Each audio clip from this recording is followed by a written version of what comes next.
रहीम अस्सलाम वालेकुम student.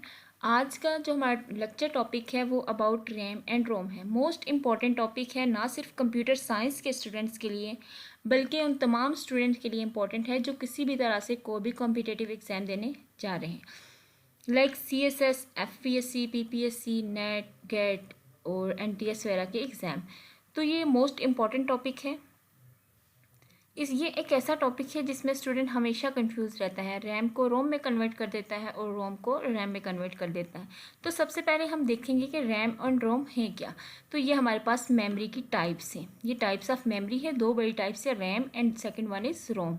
RAM की भी मज़ीद टाइप्स हैं और रोम की भी मज़ीद टाइप्स है। रैम की टाइप में SR रैम आ जाता है, S रैम आ जाता है, D रैम आ जाता है। रोम में P ROM, EP ROM and EEP ROM. तो ये सारी इसकी टाइप्स में आ जाती हैं, लेकिन फ़िलहाल हम बात कर रहे हैं रैम एंड रोम की। तो फर्स्ट हम देखते हैं रैम को। रैम हमारे पास क्या है? RAM stand for random access memory. RAM stand for random access memory. ये बहुत शॉर्ट टर्म की मेमोरी है। ये हमारे पास कंप्यूटर में सबसे मेन मेमोरी है। सबसे मेन मेमोरी का मतलब है कि हमारे पास हमारे लैपटॉप में, हमारे कंप्यूटर में जब हम कोई सॉफ्टवेयर रन करते हैं तो उसके लिए पीछे एक प्लेटफॉर्म की ज़रूरत होती है जिसके बरक्स वो हैंडल होता है सारा, ठीक, सिस्टम सारा हैंडल होता है हमारा सॉफ्टवेयर। तो वो क्या होता है? वो बेसिकली रैम ही होता है जिसकी ताकत से हमारा सॉफ्टवेयर चलता है, रन होता है। अगर हमारे पास रैम नहीं है तो हम कोई भी काम अपने कंप्यूटर में नहीं कर सकते। तो ये हमारे पास होता है, रैम होता है। और रैम जो होता है ये वोलेटाइल मेमोरी होती है। वोलेटाइल मेमोरी मीन्स कि हमने कोई फोल्डर, एक दो folder at a time open किए हुए हम उस पर काम करें और अचानक से हमारा PC शट डाउन हो जाता है, यानी ऑफ हो जाता है। तो जब हम अगेन उसको ओपन करेंगे तो हमारी फाइल्स और फोल्डर हमें उस तरह से नहीं मिलेंगे। तो ये वोलेटाइल मेमोरी होती है, ठीक।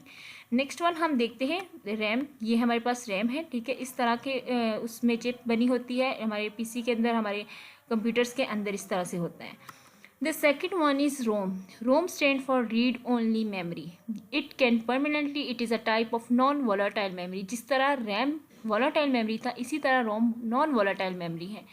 इसमें आपका डाटा फंक्शन जो होते हैं सारे इनबिल्ट होते हैं। मीन्स के हमारे पास देखिए कंप्यूटर में शट डाउन का जो हमने अगर लैपटॉप अपना शट डाउन करना है, ठीक है, कंप्यूटर को ऑफ करना है, तो उस बटन के पीछे जो फंक्शन है हम उसको चेंज नहीं कर सकते, ठीक। हमने जस्ट बटन प्रेस करना है और हमारा फंक्शन, हमारा काम हो जाना। इसका मतलब है कि इसमें जो फंक्शन पीछे से प्रीफिक्स हैं हम उनको चेंज नहीं कर सकते। तो रोम में क्या होता है कि डाटा जो आपसे डिलीट नहीं होता।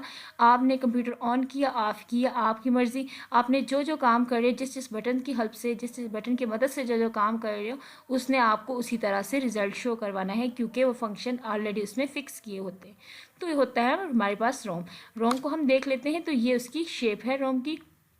नेक्स्ट वन हम देख लेते हैं डिफ्रेंशिएट दोनों का, रैम को और रोम को। तो जैसा हमने पहले देखा कि रैम हमारे पास टेम्प्रेरी स्टोरेज डिवाइस होती है और रैम जो है वो टेम्प्रेरी है और रोम जो है वो परमानेंट स्टोरेज डिवाइस है। और रैम का जो डाटा है वो हमेशा MBs की फॉर्म में होता है और रोम जो है वो GBs पे काम करता है। और द मेन चीज़ है इसमें ये है कि रैम हमारे पास वोलेटाइल मेमोरी है और रोम हमारे पास नॉन वोलेटाइल मेमोरी है। तो ये हमेशा MCQs भी इसी तरह से बन के आते हैं कि RAM is a volatile memory और ROM is a volatile memory. तो आपने बताना होता है कि रैम जो है वो वोलेटाइल मेमोरी है और रोम जो है वो नॉन वोलेटाइल मेमोरी है।